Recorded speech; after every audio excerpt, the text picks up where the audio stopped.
आपण आपल्या अध्यायाला सुरुवात करूया. हरे कृष्ण सगळ्यांना. तर आपण काल 16वा अध्याय बघितलाय, ज्याच्यामध्ये आपण सगळे आसुरी गुणांची ओळख करून घेतली आणि या आसुरी वृत्तीच्या माणसाचं काय होतं, की कशा प्रकारे त्याची परिणिती होते, त्याच्या स्वभावांचं वर्णन आपण बघितलं आणि मग या माणसाची जे काही अधोगती होते आणि मग त्याचे जे राक्षसी गुण आहेत, अतिरेकी आणि राक्षसी गुण, जो राक्षसी स्वभाव आहे, की मग तो मनुष्य जसं आपण या भौतिक जगामध्ये बघतो, की कुठे अधःपतनाला जातो, की योग्य अयोग्य या कुठल्याच गोष्टींमध्ये कुठल्याही प्रकारचं फरक करू शकत नाही, जाणू शकत नाही आणि मग स्वतःच्याच विश्वामध्ये, स्वतःच्याच भ्रमामध्ये असताना मग त्या कुठेतरी त्या खोल दरीमध्ये स्वतःला ओढत न्यायचं आणि मग त्या अधःपतनाच्या मार्गाला जायचं आणि मग जे आपण म्हणतो की मेस्मराईज, की मग ते मन, बुद्धी आणि अहंकार, तो अहंकार कुठच्या कुठे इतक्या टोकाला गेलेला असतो, की ते मन, बुद्धी यांचा नाश होतो बुद्धीचा आणि ते मन अतिशय भ्रमिष्ठ होतं, की मग जसं नाचवतंय तसं ते मन त्या मायेच्या सगळ्या काम, क्रोध, लोभ या सगळ्याच्या नियंत्रणाखाली तसंच नाचत असतं मन त्याप्रमाणे. आणि म्हणूनच या राक्षसी वृत्तीचा कुठेतरी कोप होतो आणि त्या राक्षसी वृत्तीचा इतका आहे, की राक्षसी क्रियाकलापांचे परिणाम, उंची, जसं आपण बघितलं की त्याचे परिणाम काय होऊ शकतात, कुठले वर्ग, मग या माणसाचा मृत्यू झाल्यावरही त्याला कुठल्या ग्रहांची प्राप्ती होते, मग त्या नरक यातना भोगायला लागतात. अशा प्रकारे आपण हे सर्व जाणून घेतलेलं आहे. आज आपण पुढे जातोय 17व्या अध्यायामध्ये. अर्जुनाचे प्रश्न उद्यापर्यंत संपणार नाहीयेत. 18व्या अध्यायापर्यंत अर्जुनाच्या मनात प्रश्न आहेत आणि आपल्याला त्याची उत्तरं भगवंतांकडून मिळतात आणि आपल्याही मनातल्या सर्व प्रश्नांना उत्तरं मिळतात. तर मग अर्जुनाच विचारतोय भगवंताला, की मग सात्विक, राजसिक आणि तामसिक कुठल्या दृष्टीने केलेली, मग जे जे विधीला अनुसरून करत नाहीत, जे शास्त्राला अनुसरून पूजा अर्चा करत नाहीत, मग ती पूजा पूजा कुठल्या प्रकारची धरली जाते, मग हे मला तू भगवंता सांग. मग श्रीकृष्णाने त्याच्यावर उत्तर दिलंय, की 3 पद्धतीची एखादी श्रद्धा, मग ती सात्विक स्वभाव, राजसिक स्वभाव आणि तामसिक स्वभावच ठरवू शकतात आणि कशा प्रकारची श्रद्धा असते, मग त्या श्रद्धेचे कशा प्रकारचे 3 प्रकारे विभागणी केली जाते आणि म्हणून तो श्रद्धा त्रय विभाग योग आहे. आणि मग 3 प्रकारचे, मग कुठलं अन्न हा सात्विक माणूस, राजसिक माणूस, तामसिक, की त्यामुळे त्यांच्या मनाची घडण तशी होते, तसे विचार बनतात. आपण म्हणतो ना, जसं खाऊ तशा त्याप्रमाणे आपण ज्या अन्नाला खाऊ तसे आपले विचार बनत असतात आणि म्हणूनच ते प्रसन्नपणे खाणं, की जसं मुलांना मी शिकवताना खूप सांगायचे, की मग तुम्ही आईने केलेलं इतकं ते सुंदर अन्न असतं, की एका क्षणामध्ये मला आवडलं नाही असं सांगून तुम्ही मोकळे होता, परंतु किती तिच्या त्याच्यामध्ये भावना आणि ते करताना तिच्या मनातल्या किती एक सुंदर सात्विकता त्याच्यामध्ये आणि ते आपण म्हणतो ना, की मनातल्या सगळ्या भावना त्याच्यात आणि खूप सुंदर सुगरणीने ते केलेलं असतं. अन्नपूर्णा असते ती आणि म्हणूनच त्या अन्नपूर्णेने, म्हणजे त्या अन्न, त्या मातेने ते अन्न इतक्या सुंदरपणे बनवलेलं, त्याला तुम्ही अशी नावं ठेवू नका, कारण त्याच्यामध्ये त्या भावना उतरलेल्या असतात. मुलांना सांगताना मला खूप आनंद व्हायचा आणि म्हणून त्यांना ते वेगळ्या पद्धतीने समजवायला लागायचं. पण खूप सुंदर समजून घ्यायचे आणि फार छान वेगळा अनुभव होता तो. अ, आणि मग त्याच्याबरोबर आपल्याला जाणायचं आहे, की मग या यज्ञ, तपस्या आणि 3 प्रकारचे दान, मग ही सात्विक वृत्ती, मग कशा प्रकारच्या या श्रद्धा असतात, श्रद्धा आणि उपासना. मग ती श्रद्धा करताना मग ह्या श्रद्धेचे मार्ग आहेत. मग यज्ञ केले जातात, मग तप केलं जातं, मग दान केलं जातं, कारण या श्रद्धा कुठल्या तरी मार्गाने व्यक्त केली जाते. मग एखाद्याची देवावरती श्रद्धा आहे, मग ती पूजा अर्चा, मग ती कुठल्या मनापासून कशा प्रकारे केली जाते हे जाणणं महत्वाचं आहे. आणि म्हणूनच अशा या 3 प्रकारच्या व्यक्तींना, सात्विकता, राजसिकता आणि तामसिकता, कशा प्रकारे त्यांना त्या तप, दान, धर्म. माताजी म्यूट कराल का सगळ्यांना? आवाज काही येत आहेत. हरे कृष्ण. माताजी तुम्ही अनम्यूट व्हा. तर अशा प्रकारे मी मुलांचं कधी कधी तुम्हाला खूप, म्हणजे अजूनही आम्ही अन्वया माताजी आम्हाला खूपदा आठवण होते, की किती वेळेला, म्हणजे आम्ही बऱ्याचदा आता काही आवश्यक असेल तर त्यांना शिकायला, पण त्यांच्या क्युरिओसिटी आणि त्यांच्या मनातले प्रश्न, म्हणजे जेव्हा डील करतो ना आपण, ते काही वेगळंच असतं त्यांचं इमॅजिनेशन आणि हे खूप सुंदर, म्हणजे त्यांना समजावणं आणि हे एक टास्क असतो, परंतु त्या बुद्धीला, म्हणजे ते अनुभव तुमच्याशी शेअर करायला मला खूप कधीतरी आवडतात, म्हणून तुम्हाला सांगितलं जातं. आणि त्याच लाईन्सवर पुढे जाऊन मी सांगते की यज्ञ, मग श्रद्धा कुठल्या मार्गाने व्यक्त केली जाते. मग जो जो व्यक्ती यज्ञ करतो, दान करतो, तप करतो, मग ते कशा प्रकारे असतं. मग एक सात्विक मनुष्य कशा प्रकारे तो करतो, एक राजसिक मनुष्य कसं करू शकेल, आणि एक तामसिक मनुष्य यज्ञ, दान, तप कसं करू शकेल. या श्रद्धेला आपल्याला जाणून घ्यायचे आणि या श्रद्धेचे हे विभाग योग जाणून घ्यायचे. आणि मग सर्वात शेवटी या ओम तत्सत या शब्दाचा अर्थ आपल्याला पुरेपूर जाणून घ्यायचा आहे.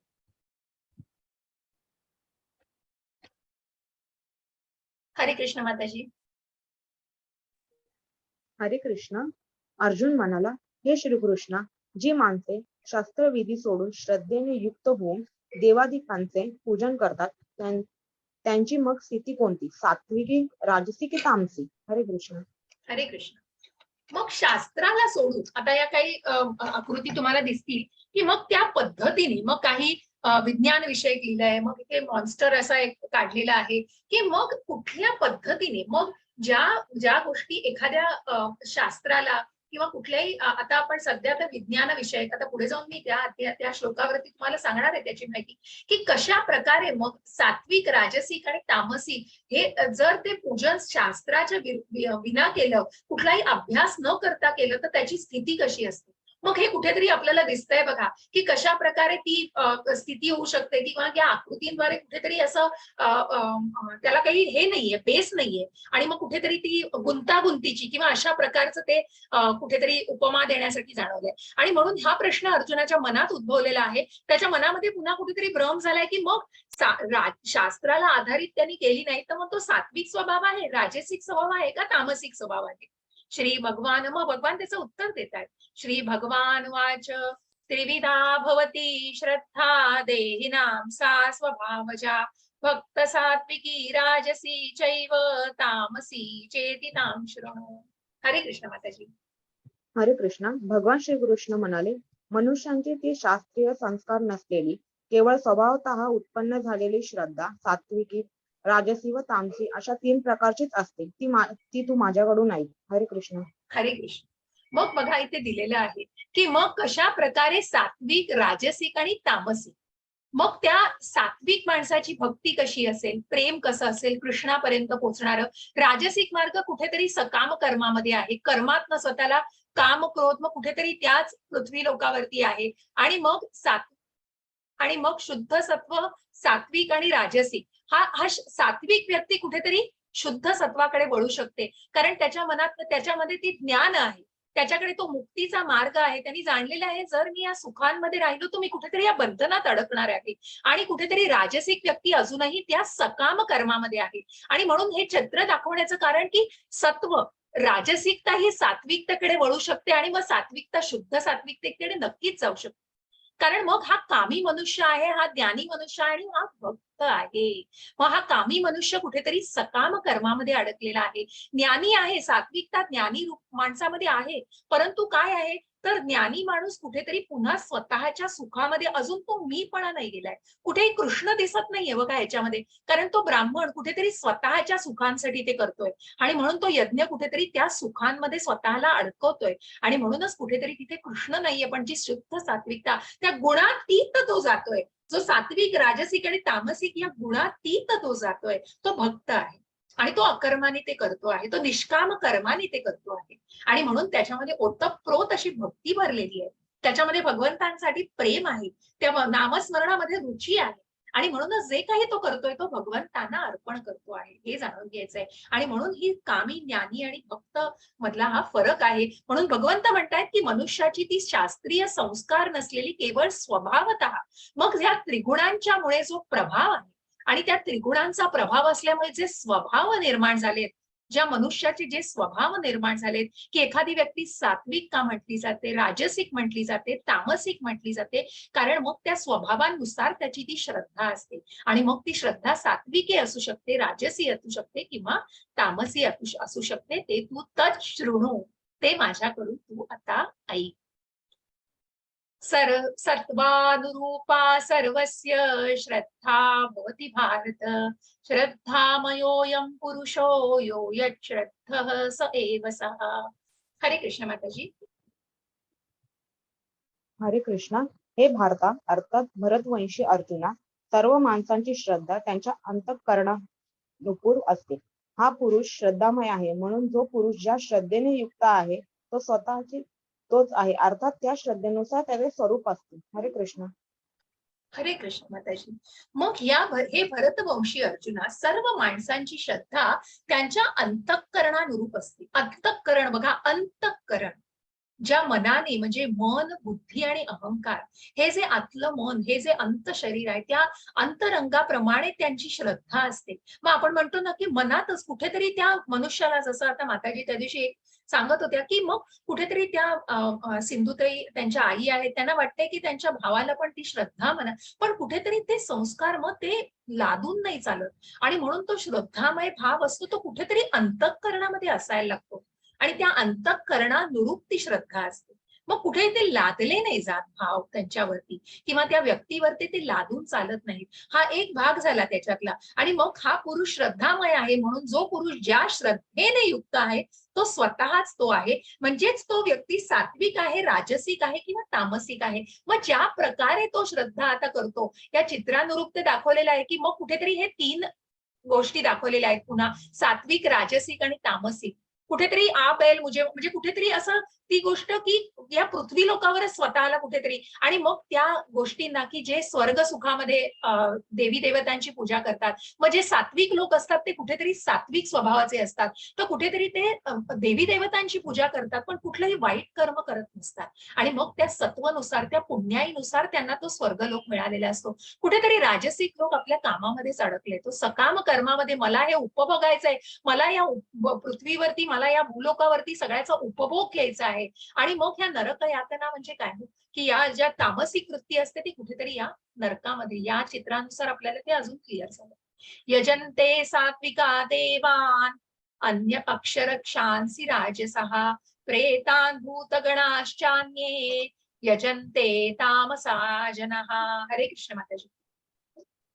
हरे कृष्ण. सात्विक माणसे देवांची पूजा करतात, राजसिक माणसे यक्ष राक्षसांची तसेच इतर तामसिक माणसे असतात ती प्रेत व भूतगणांची पूजा करतात. हरे कृष्ण. हरे कृष्ण. मग सात्विक माणसं काय करतात, तर ती देवी देवतांची पूजा करतात. जसा हा डेमिगॉड शब्द प्रभुपादांनी वापरला. आणि मग ते कुठेतरी आपण जेव्हा म्हटलं की देवी देवतांची पूजा, श्रद्धा केली जाते, मग त्याच्यामध्ये कृष्ण असो, म्हणजे सगळ्या देवी देवतांची केली जाते. मग आता तुम्ही या भौतिक जगामध्ये बघाल तर कुठेतरी जेव्हा तुम्हाला सांगितलं की सर्वोच्च नियंत्रक जो आहे त्याची पूजा, जे यज्ञ विष्णूला अर्पण केले जातात, सर्व देवी देवतांना जे अर्पण केलेलं आहे, म्हणून जी कृष्णावरती ज्या ज्या त्या सर्वोच्च, त्या परम सत्याला जाणून ती श्रद्धा केली जाते, तेव्हा त्या देवी देवतांच्या श्रद्धेमध्ये पण कुठेतरी दृढता आलेली असते. आणि म्हणून हा सात्विक मनुष्य जो आहे तो कुठेतरी या सात्विकतेने, म्हणजे त्या पुण्य कुठेतरी मनात कुठेतरी श्रद्धा, चांगलेपणाची, सन्मार्गाने आणि योग्य पद्धतीने मग शास्त्रानुसार ती व्यक्ती पूजा करत असते. पण कुठेतरी ती सुखाशी जोडली गेलेली असते. तिथे कुठेतरी त्या भावना कमी पडत असतात आणि कुठेतरी त्या अजूनही फळामध्ये अडकलेल्या असतात. ज्याप्रमाणे राजसिक व्यक्तीचं तर पूर्णपणे सकाम कर्मात असतं, तिथे कुठेतरी ही सात्विक व्यक्ती, त्यांनी त्याग केलेला आहे इंद्रियांचा, कुठेतरी मला मोक्ष मिळावा, मग कुठेतरी तो अजूनही तो जो अकर्मी भाव आहे तो कुठेतरी मिसिंग आहे. आणि म्हणून ही सात्विक माणसं ही देवाची पूजा करतात.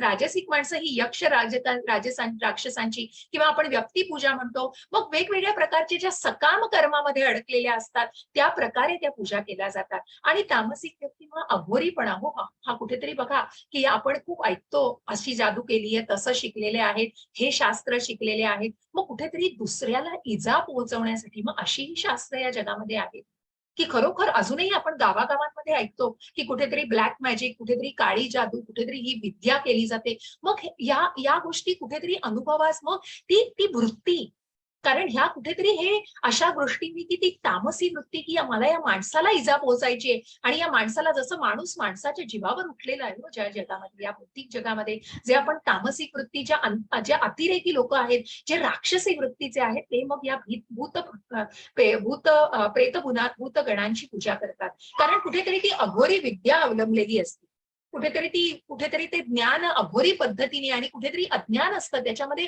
ज्ञानाचा पूर्णपणे अभावच असतो. आणि मग अशी लोक या प्रकारची पूजा करतात. मग म्हणूनच ते सात्विक, राजसिक आणि तामसिक असा त्याच्यामध्ये फरक केलेला आहे. हरे कृष्ण माताजी. हरे कृष्णा. जे कठोर तपस्या आणि तपश्चर्या शास्त्रात सांगितलेली नाही ते अभिमान, अहंकार, वासना आणि आसक्ती यांच्यामुळे करतात, जे उत्कटतेने प्रवृत्त होतात आणि जे आपल्या शरीराच्या अवयवांना तसेच आत्वास करणाऱ्या परमात्म्याचा छळ करतात त्यांना राक्षस म्हणतात. हरे कृष्ण. हरे कृष्ण. मग जसं मी म्हटलं की हे राक्षसी पूजा करतात किंवा मग तामसी वृत्तीची जी लोक असतात ती कुठेतरी कठोर तपस्या, मग बघा हे कुठेतरी इतकं अघोरी प्रकार आहे. आपण जे ध्यान योगामध्ये बघितलं, मग हे कुठेतरी ध्यान असेल का हो? हा योग आहे का? याने भगवंतांशी जोडलं जातं? याच्यात कुठे भगवंत दिसतायत? तुम्ही स्वतःच्या शरीराला भगवंत म्हणतच नाही तो. तुम्हाला इव्हन उपास तापास करताना प्रभुपादांनी सांगितलंय की मग तुम्हाला जर बरं नसेल, तुमच्या शरीराला त्रास होत असेल तर तुम्ही नामस्मरण करा. आधी तुमची हेल्थ ही अ प्रायोरिटी. भगवंतांची सेवा करा, पण कुठेतरी नामस्मरण करा. तुमच्या शरीराला जाळू नका, शरीराला त्रास देऊ नका.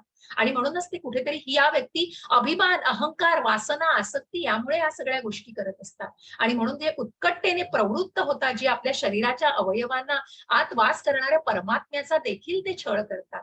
अशा प्रकारे या तामसी आपल्याला बघायचे पुढे जाऊन राजसिक आणि तामसिक कसे यज्ञ असतात आणि कशा प्रकारे ते इजा पोहोचवत असतात आणि कशा प्रकारे ते स्वतःच्या शरीराला सुद्धा आणि मनाला त्रास देऊन त्या गोष्टी करत असतात. हरे कृष्ण माताजी. हरे कृष्णा. भोजनही सर्वांना आपापल्या प्रकृतीप्रमाणे 3 प्रकारचे प्रिय असते आणि तसेच यज्ञ, तप व दानही 3 प्रकारचे आहेत. त्यांचे हे निरनिराळे भेद तू माझ्याकडून ऐक.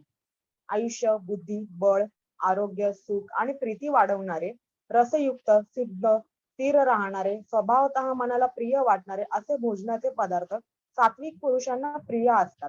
कडू, आंबट, खारट, फार गरम, तिखट, कोरडे, जळजळणारे आणि दुःख, काळजी व रोग उत्पन्न करणारे भोजनाचे पदार्थ राजसी माणसांना आवडतात. जे भोजन कच्चे, रस नसलेले, दुर्गंध येणारे, शिळे आणि उष्टे असते तसेच ते अपवित्रही असते ते भोजन तामसी लोकांना आवडते. हरे कृष्ण. हरे कृष्ण माताजी. बघा की सात्विक, राजसिक मग जसं अन्न खाताय त्या अन्नाचं रस, त्या अन्नाचं पाचन होऊन त्या अन्नाचे रस सुद्धा शरीराने मध्ये मिसळून त्या स्वभावाला कुठेतरी मिळवत असतात. आणि म्हणूनच सात्विक माणसाची काय खाल्लेल्यामुळे की त्यांच्या विचारांमध्ये त्यांच्या या अन्नाचा सुद्धा कुठेतरी खूप मोठा वाटा असतो. आणि म्हणून जे अन्न जे खातात त्याप्रमाणे त्यांची बुद्धी होत असते. त्याप्रमाणे म्हणून आपण म्हणतो बघा की हा बदाम हे खूप चांगले, हा मग त्यांनी मेमरी चांगली होते, मग हे अन्न खाल्ल्याने खूप चांगलं पौष्टिक वाटतं. बघा आपण साधं एक नैवेद्य आपण ज्या दिवशी जसं भगवंताला प्रत्येक गोष्ट जो अर्पण केला जातो, ज्या ज्या नैवेद्य नवरात्रामध्ये करा किंवा गणपती आता उत्सव येईल, अनेक प्रत्येक सणावारांच्या दिवशी आता गोकुळाष्टमी भगवंतांचा उत्सव येतो, अनेक असे भोग केले जातात. बघा या केळीच्या पानावरती हे भोग केले जातात. त्याच्यामध्ये साधा वरण भात खाताना सुद्धा किती सात्विकता वाटते आणि किती मनाला प्रसन्न वाटतं, कारण तो एक तर नैवेद्य असतो, भगवंतांना अर्पण केलेले ते अन्न असतं आणि त्याचं सेवन आपण करत असतो. आणि म्हणून ते कुठेतरी सात्विकता असते आणि त्या अन्नामध्ये. आणि म्हणूनच भोजन हे प्रत्येकाला त्या त्या वृत्तीप्रमाणे प्रिय असते. आणि म्हणूनच सात्विक मनुष्य कुठेतरी बुद्धी, बळ, आरोग्य आणि सुख, प्रीती या सगळ्या गोष्टींना कारणीभूत असलेले असे अन्न खातो, असे अन्न ग्रहण करतो आणि मनाला प्रिय वाटणारे असे ते सात्विक भोजन असते.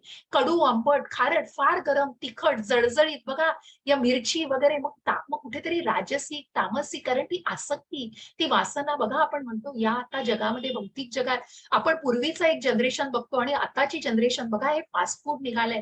तुम्ही बघाल मुलांच्या मधल्या जे तुम्हाला मुलांमधले तुम्ही स्वतः काही गोष्टी प्रत्यक्ष अनुभवात पण असाल किंवा त्या गोष्टी की किती लवकर लवकरच्या वयात आपल्याला काही गोष्टी दिसतात, कारण त्याला कारण आहे. आणि म्हणूनच या ज्या मुलांमध्ये की ह्या ज्या फास्ट फूड खाण्याचं आणि हे तामसिक की मला जळजळीत पदार्थ आणि कुठेतरी मग त्या अग्नीला ते कुठेतरी अनियमित करत असतात आणि त्या सगळ्या गोष्टींनी कशा प्रकारे तो जठराग्नी सुद्धा तुमच्या स्वभावाला त्या एका प्रकारच्या गुणांची प्राप्ती होत असते. आणि कुठेतरी मग ती क्रोध आणि आसक्ती, मला ते हवंच आहे म्हणून बघा आपण हट्ट बघतो कितीतरी वेळा मुलांमध्ये, नको ते हट्ट कितीतरी वयापर्यंत असतात आणि मग त्याला ह्या गोष्टी कारणीभूत आहेत. बघा याच्यावर खूप विचार करण्यासारखी गोष्ट आहे ही. आणि म्हणूनच ते दुःख, काळजी, रोग उत्पन्न करणारे असं राजसिक अन्न म्हटलं जातं. कारण कुठेतरी त्याची ती पचनशक्ती बिघडते आणि कुठेतरी सगळं असंतुलित होतं आणि आहारामुळे सगळं शरीराचं पचनक्रिया आणि सगळं संतुलन बिघडतं आणि मग कुठेतरी त्या गोष्टी रोगाला आमंत्रण देत असतात. आणि मग तामसिक वृत्ती काय हो? मग आता हे जे अगदी हे आपल्याला दिसताय तिथे, की आळ्यांवर बनवलेलं कुठेतरी असतं. मग तुम्ही बघत असाल बघा, की फॉरेन कंट्रीजमध्ये किंवा काही, की अशा प्रकारे ते चीज आणि हे बनवलं जातं. मग किती कशा प्रकारे त्याचं हे असेल.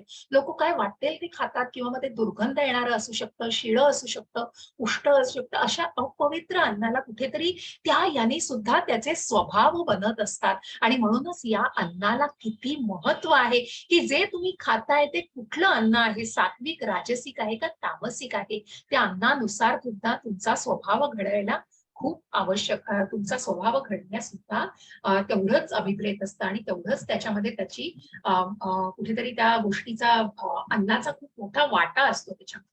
हरे कृष्ण माताजी. हरे कृष्णा.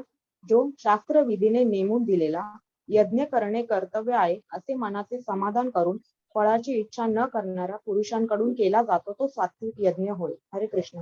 हरे कृष्ण. मग जसं मी म्हंटल, की आता ही श्रद्धा, आता मन तयार झालेलं आहे. जसं अन्न तुम्ही खाल तसं मन तयार होतं, तसा स्वभाव तयार होतो. मग ते अन्न कुठलं ग्रहण करावं, जसे हे सात्विक, राजसिक, तामसिक आहे, तशा या श्रद्धा मग सात्विक, राजसिक, मग जे काही यज्ञ, तप आणि दान करणार आहात त्याचं विभागणी आता आपण बघणार आहोत. मग जो काही यज्ञ केला जातो, जसं मी म्हटलं, की सात्विक मनुष्य कुठेतरी शास्त्राने नेमून दिलेला मंत्रोच्चारायुक्त असं सगळं मनाला समाधान मिळणारा, कारण कुठेही त्याच्यामध्ये मनाची फळाची अपेक्षा नसते त्याच्यामध्ये आणि तो फळाची इच्छा धरत नाही, परंतु हा कुठेतरी या सात्विक माणसाकडून केला जातो. त्याच्यात कुठेतरी तो सुखामध्ये फक्त तो बद्ध झालेला असतो आणि म्हणूनच त्या इच्छा त्याग त्याने कुठेतरी केलाय, म्हणून त्याला सात्विकता आहे. त्या यज्ञामध्ये कुठेतरी त्या मंत्रोच्चाराने, त्या विधीनुसार ते मंत्र केले जातात आणि म्हणूनच त्या यज्ञाला कुठेतरी सात्विक यज्ञ म्हटलं जातं. हरे कृष्ण माताजी. हरे कृष्ण. परंतु हे भरत श्रेष्ठ अर्थात भरतवंशीयांमध्ये श्रेष्ठ अर्जुना, केवळ दिखाव्यासाठी किंवा फळही नजरेसमोर ठेवून जो यज्ञ केला जातो तो यज्ञ तू राजस समज. हरे कृष्ण. हरे कृष्ण. मग जो सकाम कर्मामध्ये अडकलेला आहे, जो आपण म्हटलं की कुठेतरी भरतवंशीय केवळ दिखाव्यासाठी, मग कुठेतरी तो शास्त्रविधीला असतो, कुठेतरी यज्ञ याग केले जातात, आहुती दिल्या जातात, कुठेतरी त्या पद्धतीने सगळं केलं जातं, अगदी विधियुक्त पद्धतीने. पण मग तिथे कुठेतरी फळाची अपेक्षा असते आणि म्हणूनच त्या फळाच्या अपेक्षेने कुठेतरी सकाम कर्मामध्ये ती राजसिक व्यक्ती अडकलेली असते आणि त्या फळांना समोर ठेवून आणि मग कुठे फक्त दिखाव्यासाठी, की माझ्याकडे आज मी अशी पूजा केली आहे, मग ते अगदी सोशल मीडियावर टाकलं पाहिजे की आमच्याकडे असं झालंय तसं झालंय. मग हे सगळं दाखवण्यासाठी नकोय, कुठेतरी त्या फळांची अपेक्षा आहे, कुठेतरी तो शो बॉटल स्पिरिच्युअलिझम, दाखवेगिरी आहे, ती नको आहे आणि म्हणूनच ती व्यक्ती जर ते करत असेल तर निश्चितच ती राजसिक पद्धतीने केलं जातं. हरे कृष्ण माताजी. हरे कृष्णा. शास्त्राला सोडून अन्नदान न करता मंत्रांशिवाय दक्षिणा न देता व श्रद्धा न ठेवता केल्या जाणाऱ्या यज्ञाला तामसिक यज्ञ असं म्हणतात. हरे कृष्ण. हरे कृष्ण. असं ह्या शकटासुराने आपल्याला दिसतंय, की ज्या शंकराची, जे आपण रावणाचं सुद्धा ऐकलंय, की ज्यांनी तप केलं, ज्यांनी यज्ञ केले, पण त्या यज्ञाच्या मागे भावना काय होत्या हो?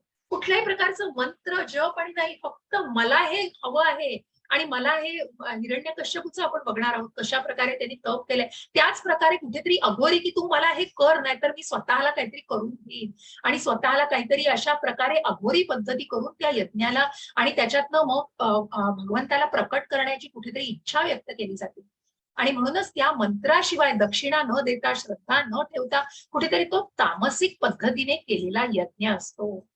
देवद्विजगुरु प्राज्ञम पूजनम शौचमार्जवम ब्रह्मचर्यमहिंसा च शारीरम तप उच्यते. हरे कृष्ण माताजी. हरे कृष्णा. देव, ब्राह्मण, गुरु व ज्ञानी यांची पूजा करणे, पावित्र्य, सरळपणा, ब्रह्मचर्य आणि अहिंसा हे शारीरिक तप म्हटले जाते. हरे कृष्ण. हरे कृष्ण.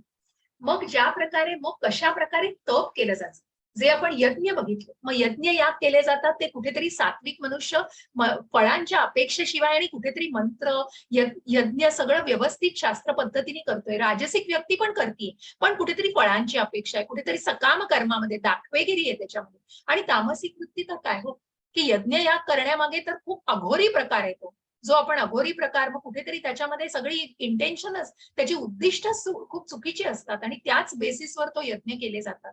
मग त्याच्यामध्ये कुठल्याही प्रकारची मंत्र नसतात, यज्ञ याग आणि नाही त्याच्यात मंत्रोच्चार नसतात आणि दक्षिणे विणा आणि अशा प्रकारे हे तामसिक पद्धतीने यज्ञ केले जातात.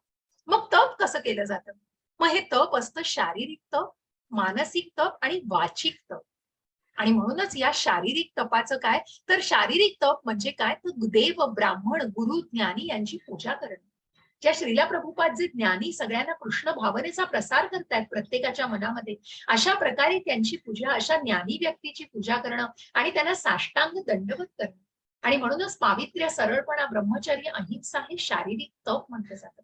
कुठेतरी त्या शरीराला शिस्त लावली जाते आणि त्याप्रमाणे ते पावित्र्य राखलं जातं, त्या तपाचं ते पावित्र्य राखलं जातं. कुठेतरी ती श्रद्धा मनामध्ये असते, त्या शारीरिक तप म्हटलं जातं त्याला. अनुद्वेगकरं वाक्यं सत्यं प्रियहितं च यत् स्वाध्यायाभ्यसनं चैव वाङ्मयं तप उच्यते. हरे कृष्ण माताजी. हरे कृष्णा.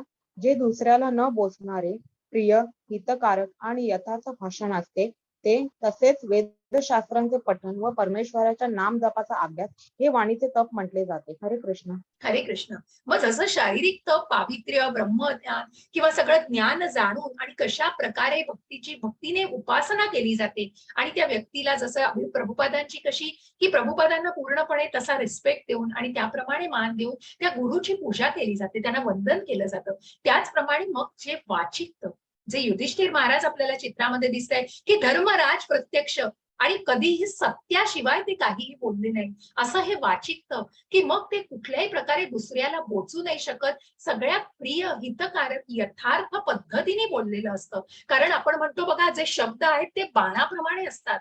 एकदा बाण सुटला तोंडातून की सुटला, मग तुम्ही ते कितीही पश्चाताप झाला तरी ते शब्द बाहेर पडून गेलेले. म्हणून आपण बऱ्याचदा म्हणतो की विचार करून बोलावं.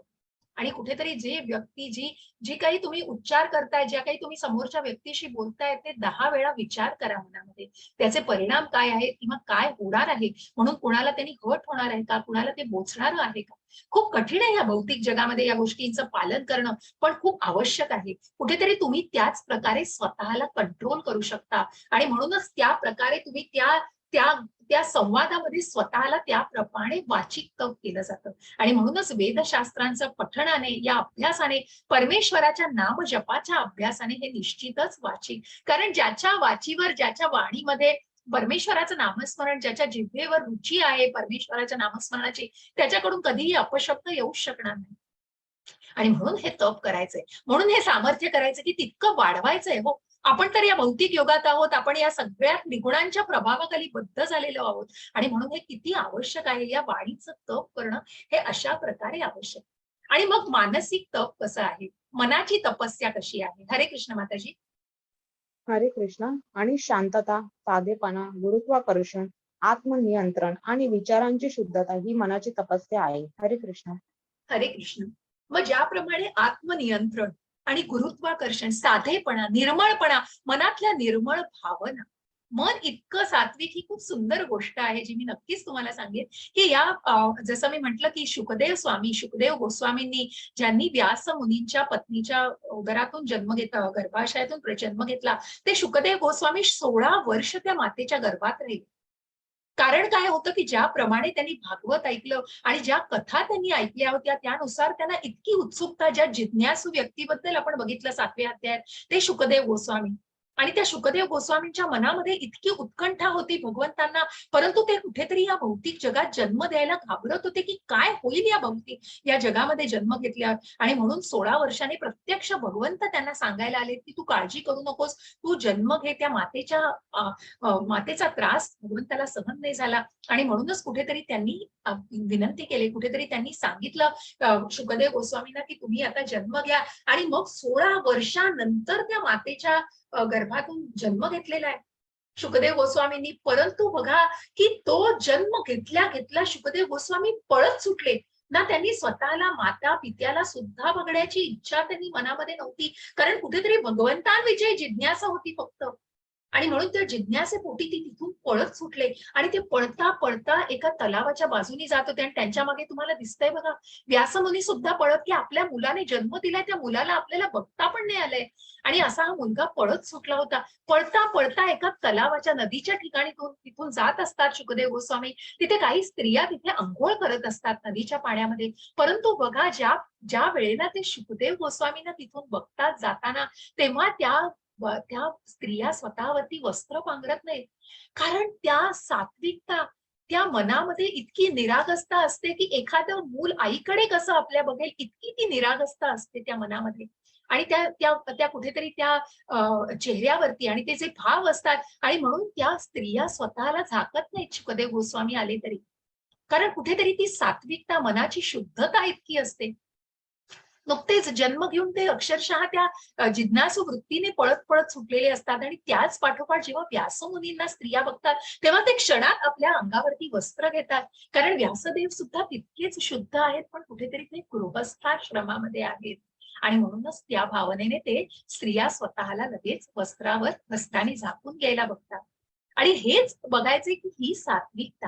आणि म्हणून हे मनाची सात्विकता, मनाचा निर्मळपणा, साधेपणा, तो इनोसन्स इतका आहे, की त्या निर्मळपणामुळे मनाचं तप, इतकं ते मनाची तपस्या दाखवलेली आहे. श्रद्धया परया तप्तम तपस्तत्त्रिविधम नरैः अफलाकांक्षिभिर्युक्तैः सात्विकं परिचक्षते. हरे कृष्ण माताजी. हरे कृष्णा. फळाची इच्छा न करणाऱ्या योगी पुरुषांकडून अत्यंत श्रद्धेने केलेल्या वर सांगितलेल्या तिन्ही प्रकारच्या तपाला सात्विक तप म्हणतात. हरे कृष्ण. हरे कृष्ण. आणि म्हणूनच जेव्हा अशा प्रकारचं तप, जे शारीरिक, मानसिक आणि वाचिक तप केलं जातं, ज्या व्यक्तीकडून, ज्यांनी मनामध्ये फळाची अपेक्षा ठेवलेली नाहीये, आणि म्हणूनच अशा योगी पुरुषांकडून अत्यंत श्रद्धेने केलेल्या या तपाला सात्विक तप. आणि म्हणूनच इथे इस्कॉनची आपल्याला सगळी दिसतायत मंडळी. आणि त्या इस्कॉनची मंडळी सगळी कीर्तन करतायत बघा, वृंदावन परिक्रमा करतायत, कुठेतरी शारीरिक म्हणजे चालतायत आपल्या पायांनी, ती परिक्रमा करतायत, कुठेतरी कीर्तन चालू आहे बघा, तोंडाने वाचिक तप चालू आहे, कीर्तन चालू आहे. अशा प्रकारे आणि मन सगळं पूर्णपणे त्या सगळ्या गोष्टीमध्ये तल्लीन झालेलं आहे. आणि म्हणूनच असं शारीरिक, वाचिक आणि तामसिक मानसिक तप, शारीरिक, मानसिक आणि वाचिक तप करणारा असा हा सात्विक वैष्णव आहे. आणि म्हणूनच असे हे वैष्णव जी परिक्रमा करतात आणि मग त्याप्रमाणे संकीर्तन केलं जातं, या सगळ्याला सात्विक तप म्हटलं जातं. आणि या प्रकारच्या तपाला ज्या शुद्ध भावनेने ते केलं जातं, ते सात्विक तप. सत्कारमान पूजार्थम तपोदंभेन चैव यत् क्रियते तदीह प्रोक्तम राजसं चलमध्रुवम्. हरे कृष्ण. हरे कृष्णा. जे तप सत्कार, मान व पूजा होण्यासाठी तसेच दुसऱ्या काही स्वार्थासाठी स्वभावाप्रमाणे किंवा पाखंडीपणाने केले जाते, ते अनिश्चित तसे क्षणिक फळ देणारे तप येथे राजसिक तप असे म्हटले जाते. हरे कृष्ण. हरे कृष्ण. मग जे तप कसं केलं जातं, तर सत्कार, मान, पूजा, मग कुठेतरी जसं मी म्हटलं की दाखवेगिरी, जो यज्ञ दाखवेगिरीसाठी केला जातो, तशाच प्रकारचं हे तप सुद्धा. मग तो सत्कार, मला मिळणारा, मला तुम्ही म्हणा, माझी थोथो करा, माझी पूजा करा, मान द्या. आणि म्हणूनच ह्या सगळ्या होण्यासाठी कुठेतरी ते दाखवण्यासाठी केल्या जातात काही गोष्ट, किंवा स्वार्थी भावना त्याच्यामध्ये असते. आणि मग मला त्या कुठे त्याच्यामध्ये मग तुम्हाला ते भाव दिसत नाहीत. कुठेतरी त्या भावाचा अभाव असतो, कुठेतरी ती पाखंडी वृत्ती असते, स्वार्थी वृत्तीने स्वतःच्या सकाम गोष्टी, कुठेतरी स्वतःच्या इंद्रिय तृप्तीसाठी सगळे ते तप केलं जातं. आणि ते अनिश्चित असं क्षणिक, असं अनिश्चित आणि जे क्षणभंगूर असं क्षणिक फळ देणारं असं ते राजसिक तप म्हटलं जातं. कारण कुठेतरी त्याच्यामध्ये फक्त शोईझम दिसलं, कुठेतरी त्याच्यामध्ये फक्त एक दाखवेगिरी दिसते, आणि कुठेतरी त्याच्यामध्ये फक्त स्वार्थीपणा, पाखंडीपणाचाच कुठेतरी त्याला दुर्गंध येत असतो, असं हे राजसिक तप म्हटलं जातं.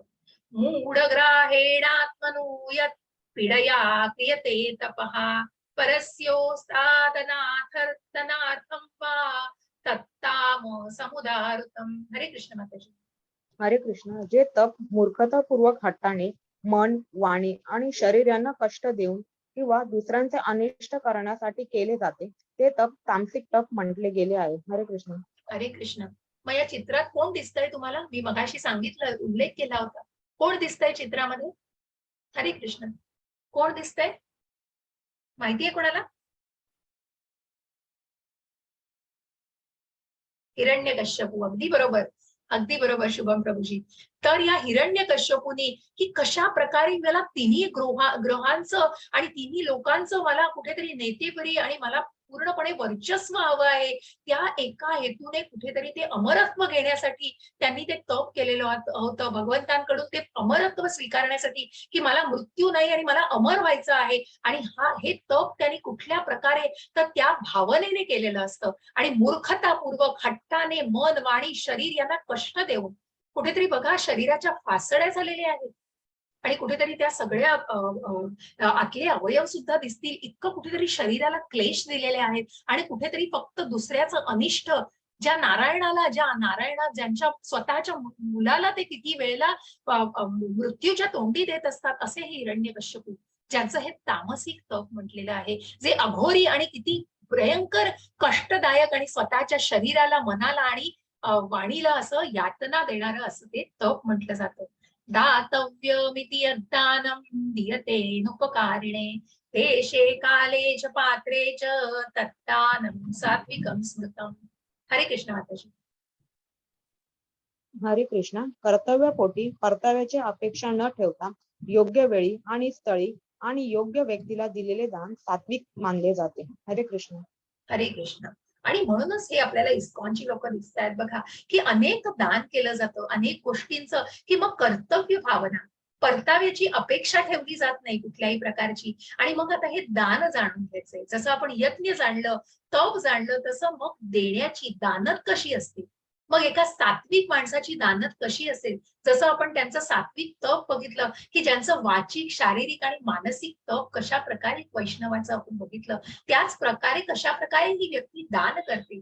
आणि म्हणूनच कर्तव्यापोटी परताव्याची कुठली, जसं हे दान केलं जात आहे बघा, ह्या गोष्टी, हे अध्ययन वर्ग चालू आहेत, नामनिष्ठ प्रभूजींनी हे अध्ययन वर्ग सुरू केलेले आहेत. कुठेतरी एक प्रकारचं हे किती हे एक हे ज्ञानाचं दान करतायत ते. कुठेतरी या अध्ययनामार्फत ही विद्या सगळ्यांना प्रदान केली जाते, त्यांच्या मार्गदर्शनाखाली आम्ही हे करू शकतोय. आणि मग कुठेही परताव्याची अपेक्षा नाहीये, कुठल्याही प्रकारच्या फळाची अपेक्षा नाहीये. जेव्हा त्यांनी ऑनलाईन हे वर्ग फक्त एवढंच मनामध्ये, की प्रत्येकाच्या घराघरामध्ये ही भगवद्गीता पोहोचावी आणि ह्याचं ज्ञान प्रत्येकाला मिळावं, इतकं सुंदर इंटेन्शन, कुठल्याही गोष्टीची अपेक्षा नाहीये. जसं मी म्हटलं, की मग ती स्वेच्छेने आहे, जे तुम्हाला हे दान सांगितलं जातं ते तुम्ही करा, ते तुमच्या स्वेच्छेने करा, पण कुठलीही तुमच्यावर सक्ती नाहीये. आणि म्हणून ते योग्य वेळी, योग्य स्थळी, योग्य व्यक्तीला केलेलं दान हे सात्विक दान म्हटलं जातं. त्या ज्ञानाचं दान असू दे, मग त्या पुस्तकं वाटप, प्रभुपादांचं पुस्तकं वाटप, याच्यावर तर खूप मोठा भर आहे, की तुम्ही जितकं हे दान कराल तितकं तुमचं मनाची ही जी सेवा भगवंतांची कराल, त्याच्यामुळे किती प्रकारचं तुम्ही स्वतःला एक सात्विकता, मनाचं किती परिवर्तन घडवतं आहे, हे खूप जाणून घेणं महत्वाचं आहे. आणि मग राजसिक दान आपल्याला बघायचं आहे. हे हर्षदान आहे, पुन्हा सात्विक दान, जे नंदा आणि यशोदा मैयानी, जसं मी म्हटलं, की कृष्णाचा जन्म झाला होता तेव्हा हर्षदान म्हणजे इतकं मनांमध्ये उल्लसित झाले होते, की त्याप्रमाणे उल्लसित होऊन ते दान केलं गेलं होतं. मनाचा तो उल्लसितपणा, सात्विकता, शुद्ध स्वभावाने ते दान, कुठल्याही प्रकारची अपेक्षा न ठेवता ते दान केलेलं होतं. मग राजसिक व्यक्तीचं दान बघायचं. यत्तु प्रत्युपकारार्थम फलमुद्दिश्य वा पुनः दीयते च परिक्लिष्टम तद्दानं राजसंस्मृतम. हरे कृष्ण माताजी.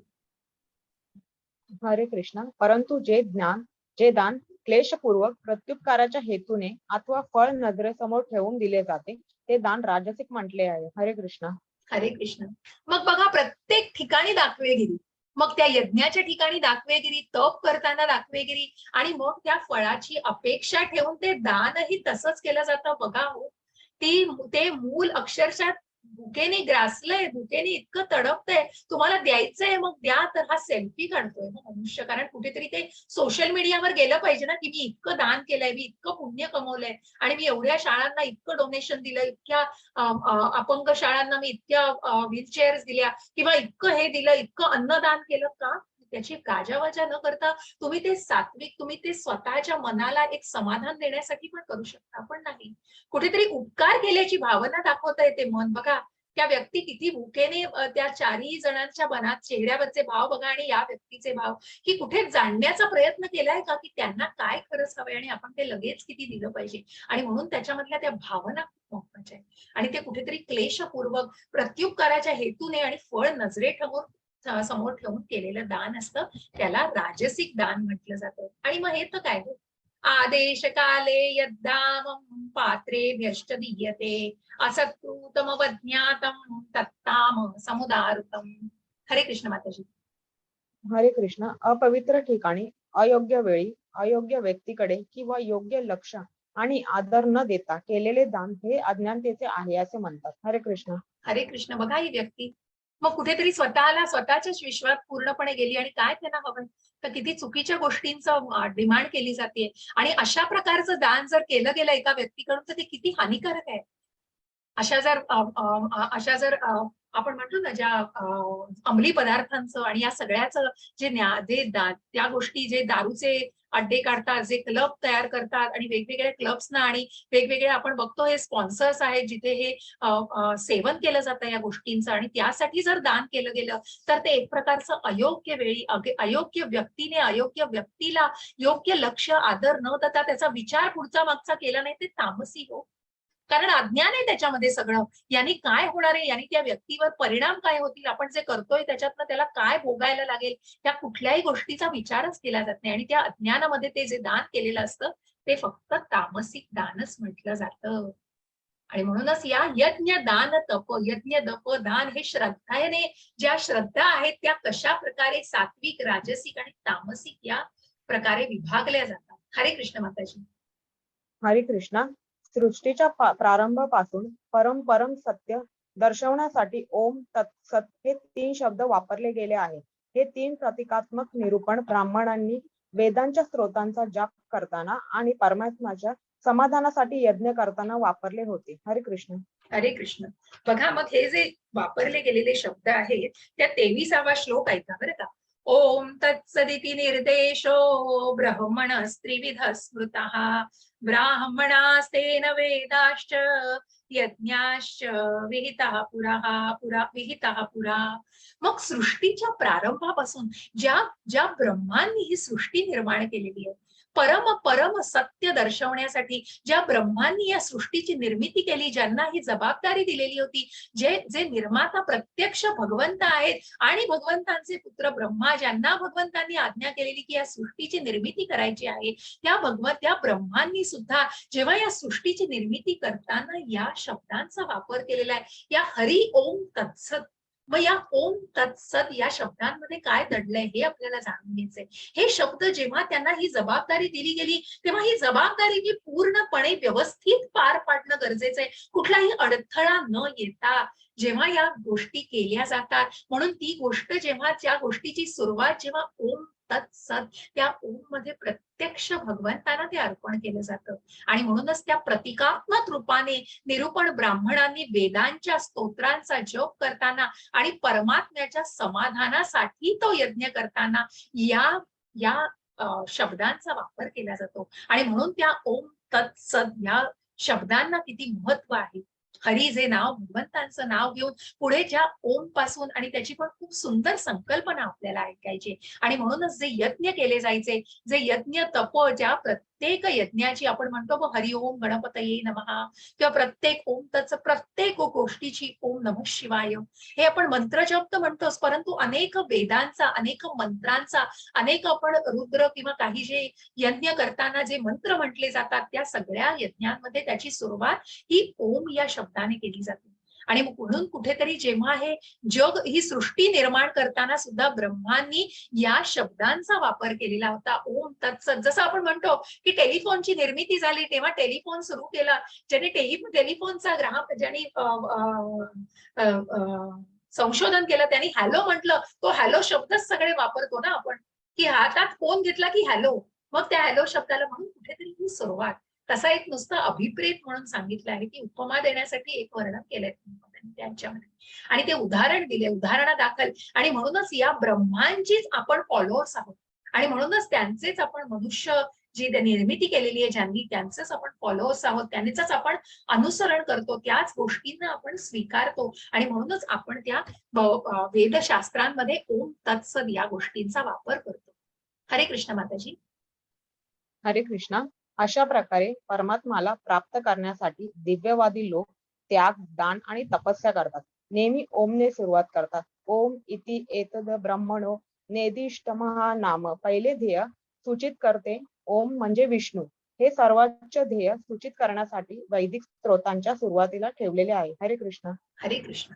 आणि म्हणूनच या ओम ओम मध्ये विष्णू ही प्रत्येक यज्ञ, जसं आपण 4थ्याही अध्यायात ज्या आपण ज्ञान योगामध्ये बघितलेलं आहे की कशा प्रकारे विष्णूंना हे यज्ञ अर्पण केले जातात आणि म्हणूनच ती सुरुवात करताना ओम म्हणजे विष्णूला ते अर्पण केले जातात. आणि म्हणून जे काही यज्ञ यात केले जातात ते प्रत्यक्ष विष्णूंना, त्या सर्वोच्च नियंत्रकांनाच ते पोचले जातात. आणि म्हणूनच त्याची सुरुवात कुठेतरी त्या विष्णूच्या नामाने ती कुठेतरी ओमने केली जाते, हे सर्वोच्च ध्येय सूचित करण्यासाठी. आणि म्हणून ते सूचक शब्द म्हणून वैदिक स्तोत्रांच्या सुरुवातीला ओम या शब्दाने सुरुवात केली जाते. हरे कृष्ण माताजी. हरे कृष्ण. तत या शब्दाने त्याग, तपस्या आणि दान करावे अशा दिव्य क्रियांचा उद्देश भौतिक गुंतामुक्त होणे हा आहे. तत तत त्वम असि. तत मुक्तीसाठी अलिप्त कार्यांचे वर्णन करतात. या क्रियाकलाप भौतिक परिणामांकडे दुर्लक्ष करून केले जाते. हरे कृष्ण. हरे कृष्ण. आणि म्हणूनच मग हे यज्ञ, दान आणि तप करताना जेव्हा ओम तत्सत मधला जो ओम म्हणजे विष्णूला अर्पण करण्यासाठी वापरला जातो, त्याप्रमाणे तत् या शब्दामध्ये काय, तत् म्हणजे काय तर त्या भौतिक, त्या बद्ध जीवातून. आणि म्हणूनच कुठेतरी या भौतिक कुठेतरी गोष्टींना दुर्लक्षित केलं जातं. मनामध्ये त्या गोष्टींचा कुठेही त्या गोष्टी वाटल्या जात नाहीत आणि त्या मनामध्ये येत नाहीत आणि त्यापासून स्वतःला मुक्त ठेवलं जातं. कारण जेव्हा तो तत् शब्द वापरला जातो, तत् त्वम असि. आणि म्हणूनच मुक्तीसाठी ह्या अलिप्त कार्याचं कुठेतरी या भौतिक बंधनांपासून मुक्त करण्यासाठी त्या प्रेरित असा तो तत् शब्द वापरला जातो. आणि त्यानुसार त्या भौतिक क्रियाकलापांकडे कुठेतरी दुर्लक्ष करून ती गोष्ट भगवंताला पूर्णपणे अर्पण केली जाते. हरे कृष्ण माताजी. मला हे सर्व वाचू ना. हा वाच. येस. हरे कृष्णा. सत या परमात्म्याच्या नावाचा सत्य भावात आणि श्रेष्ठ भावात प्रयोग केला जातो. तसेच हे पार्था अर्थात पृथपुत्रा उत्तम कर्मातही सत शब्द योजला जातो. तसेच यज्ञ, तप आणि दान यामध्ये जी स्थिती अर्थात आस्तिक बुद्धी असते तिलाही सत असे म्हणतात. आणि त्या परमात्म्यासाठी केलेले कर्म निश्चयाने सत असे म्हटले जाते. दुःखी एव सौम्य. सत म्हणजे शाश्वत, परमेश्वराच्या सेवेसाठी केलेले कार्य. खरे आध्यात्मिक स्वरूप प्रकट करा. अशा कृतीमध्ये कृती करणारा शाश्वत बनतो. क्रियाकलाप शाश्वत असतात आणि क्रियाकल्पांचे फायदे शाश्वत असतात. हरे कृष्ण. हरे कृष्ण. धन्यवाद. तर मग हे सत, मग जसं आपण बघितलं की सच्चित आनंद, सत म्हणजे काय, शाश्वत. आणि कुठेतरी ते शाश्वत आहे, ती गोष्ट कुठेतरी शाश्वतता, त्याच्यामध्ये खरेपणा, ती सत्यता आहे. आणि म्हणून सत या परमात्म्याच्या नावाचा सत्य भावात, श्रेष्ठ भावात प्रयोग म्हणून सच्चित आनंद, जे शाश्वत आहे, जे चिरंतन ज्ञान असलेले आणि जे आनंद असे सच्चिदानंद भगवंत. आणि म्हणूनच त्याचप्रमाणे हे पार्था या यज्ञ, दान, तपाला सुद्धा कुठेतरी शाश्वतता आणण्यासाठी, कुठेतरी त्याच्यामध्ये सत्यता आणण्यासाठी, जे करतो आहे त्या क्रियाकलापांना कुठेतरी शाश्वतपणे प्रकट करण्यासाठी ते कुठेतरी मनापासून प्रकट केले पाहिजेत. आणि म्हणूनच ज्या शुद्ध भावाने ते केले जातात तेव्हा त्या क्रियाकलापांची फळं सुद्धा तशा प्रकारे, म्हणून ज्या प्रकारे आधीच्याही अध्यायांमध्ये सांगितलंय की मग ते बंधनाने केली जात नाही, कुठेही ते करण्यामध्ये बंधनं नसतात. आणि म्हणूनच ती फळं सुद्धा त्या सेवन करण्यामध्ये कुठलाही पाप नसतं, कारण ती भगवंताला अर्पण केली जातात. त्याच्यामध्ये ती श्रद्धा, सत्यता दडलेली असते. आणि म्हणूनच ते क्रियाकलाप हे शाश्वत असतात. त्या कृतीमध्ये, त्या करण्यामध्ये, त्या कामामध्ये कुठेतरी एक प्रकारची सात्विकता, कुठेतरी शाश्वतता असते. निष्काम कर्माकडे ते केलेलं कर्म असतं आणि म्हणूनच ते कृती करणारा अत्यंत शाश्वत बनतो. हरे कृष्ण माताजी. हरे कृष्ण. वस्तुतः दिव्य ध्वनी ओंकार जरी अ, उ आणि म या 3 अक्षरांच्या संयोगात दिव्य सामर्थ्य असते आणि जो ओंकाराचा जप करतो त्याला लवकरच ओंकार आणि भगवान विष्णू वेगळे नसल्याची जाणीव होते. होईल. हरे कृष्ण. हरे कृष्ण. ज्या प्रकारे चैतन्य चरितामृतामध्ये भगवंतांनी प्रत्यक्ष चैतन्य महाप्रभूंनी सांगितलंय की मग या दिव्य ध्वनीचा की ज्या ओंकाराचं महत्व आपण जाणतो, ज्या ओ आणि म ला की अ उ म या तिन्ही शब्दांनी जरी हे बनलेलं असतं तरीही भगवंत विष्णू ज्यांचं प्रत्यक्ष शाश्वत असं स्थान आणि हे अ उ म हे वेगळे नाही, हे इतके एकरूप म्हणजे त्या ओंकारामध्ये प्रत्यक्ष भगवंतांचं हे रूप इतक्या प्रखरतेने जाणवतं की मग जो जो एक शुद्ध भक्त असतो आणि जो या सात्विकतेमध्ये असतो, कुठेतरी त्या मनापासून त्या श्रद्धेमध्ये असतो, त्यांना हे निश्चितच जाणवायला लागेल. आणि म्हणूनच त्या विष्णूची उपासना करताना हे ओम हा शब्द वापरला जातो आणि प्रत्येक वेळेला त्या गोष्टीने त्याची सुरुवात केली जाते आणि म्हणून ते म्हणताना मग त्या गोष्टीची जाणीव त्या शुद्ध भक्तालाच होईल की जे या नामस्मरणामध्ये आणि या चिंतनामध्ये स्वतःला लीन करतात. हरे कृष्ण माताजी. हरे कृष्ण. अकारणचते कृष्ण सर्व लौकिक नायक, उ कारणचित राधा म करो जीव वाचक. अकारणचते कृष्ण, म्हणजे अकार अक्षर कृष्णाला सूचित करते. तो सर्व लौकिक नायक, सर्व जीव आणि ग्रह, भौतिक आणि आध्यात्मिक यांचा स्वामी आहे. उकारा हे अक्षर श्रीमती राधाराणी कृष्णाची अनंत शक्ती आणि माकार सजीवांना जीव सूचित करते. हरे कृष्ण. हरे कृष्ण.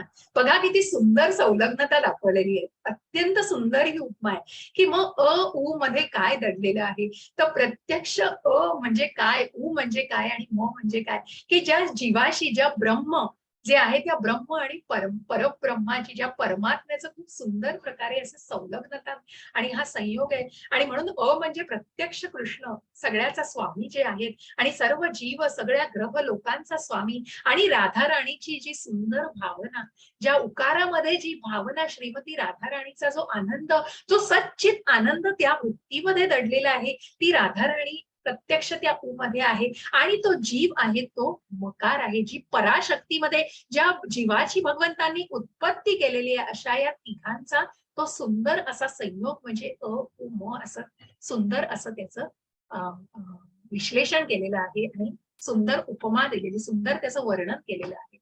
हरे कृष्ण माताजी. हरे कृष्ण. हे पार्था अर्थात कृतापुत्र अर्जुना, श्रद्धेशिवाय केलेले हवन, दिलेले ज्ञान, दान, केलेले तप आणि जे काही केलेले शुभ कार्य असेल ते सर्व असत म्हटले जाते. त्यामुळे ते ना इह लोकात फलदायी होत ना परलोकात. हरे कृष्ण. हरे कृष्ण. आणि म्हणूनच मग ते असत आहे, ते शाश्वत नाही, सत्यता नाहीये त्याच्यामध्ये. आणि मग कुठेतरी ते भौतिक बंधनांमध्ये तर अडकलेलंच आहे. ओम तत्सत न म्हणता तर केलंच जातं ते, कारण कुठेतरी ते श्रद्धा नाही, कुठेतरी त्या शास्त्राविना केलं जातंय. मनामध्ये श्रद्धाच नसेल की तर मग ती करणं किती किती कशा प्रकारे केलं जाईल, ते अज्ञानामध्ये केलं जाईल. आणि म्हणून या श्रद्धेशिवाय केलेलं, जसा प्रत्येक पहिल्या भक्तीचा पहिला टप्पा ही श्रद्धा निष्ठा आहे.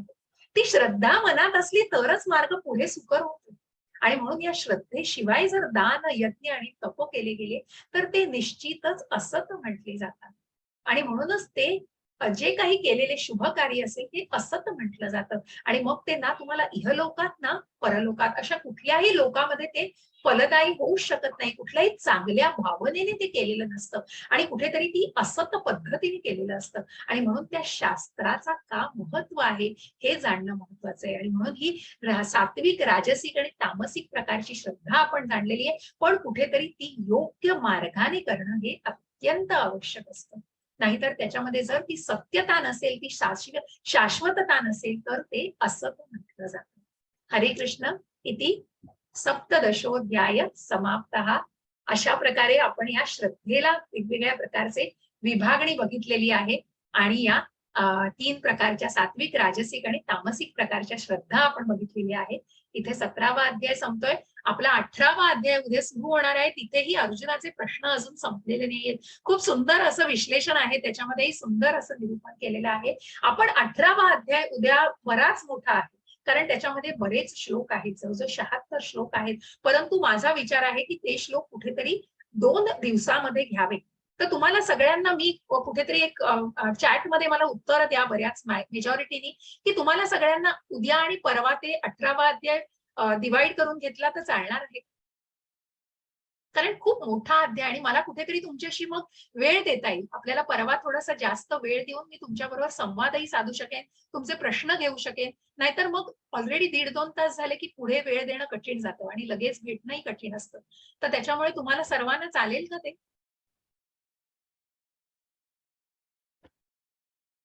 Yes. Okay. Great. Ganesh Prabhuji, Kiran Prabhuji, thank so much. जर कुणाला जमणार नसेल तर मला नक्की सांगा आणि रेकॉर्डिंग ऐका मग. कारण माझी म्हणजे मला तुमच्याच ह्याच्यासाठी थँक सो मच. थँक सगळ्यांनी मला सपोर्ट केल्या, आय मीन सगळ्यांनी प्रतिक्रिया दिल्याबद्दल मला त्याच्यात अजून कुठेतरी मग ते सपोर्टिव्ह वाटतं, की मग कुठेही कोणाचं चुकू नये अध्याय. कारण हा 18वा अध्याय इतका सुंदर आहे आणि सगळ्याचं सार आहे. त्यामुळे प्रत्येकाने निश्चितच तो अटेंड करावा. म्हणून आपण 18व्यातले अर्धे श्लोक उद्या घेऊया, 39-40 पर्यंत, आणि पुढचे श्लोक आपण पुढच्या तिसऱ्या दिवशी शनिवारी घेऊया.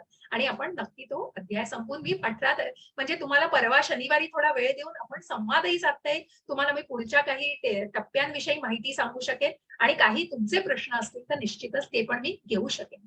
कुठेही घाई होणार नाही निश्चित माझ्याकडून, तेवढा शब्द देते. आणि हा 17व्या अध्यायाबद्दल ही विभागणी मी आधीच सांगितलेली आहे. कशा प्रकारे यज्ञ, दान, धर्म आणि ओम तत्सतचं महत्व आपण जाणलेलं आहे. 3 श्रद्धा कशा वेगवेगळ्या प्रकारच्या आहेत हे जाणलेलं आहे. हरे कृष्ण सगळ्यांना. कुणाला प्रश्न असतील तर आहेत आपल्याकडे एक 5 मिनिटं. माताजी रेकॉर्डिंग स्टॉप कर. हो. तर आपण उद्या आणि परवा जसं मी तुम्हाला आज थोडीशी मला पण आपण 5 मिनिटं घेऊया कारण आज दिव्यांची पूजा आहे. तर अजून पुढे करायचं आहे. तर मी म्हटलं आधी अध्याय आपला पूर्ण करायचा आहे. 17 अध्याय खूप मोठा नव्हता. पण म्हणून उद्या आपण अर्ध घेऊया ते उद्या आणि परवा. आणि तुमचे प्रश्न असतील तर आता मला निश्चित विचारा. मी रेकॉर्डिंग थांबवते माझी. धन्यवाद.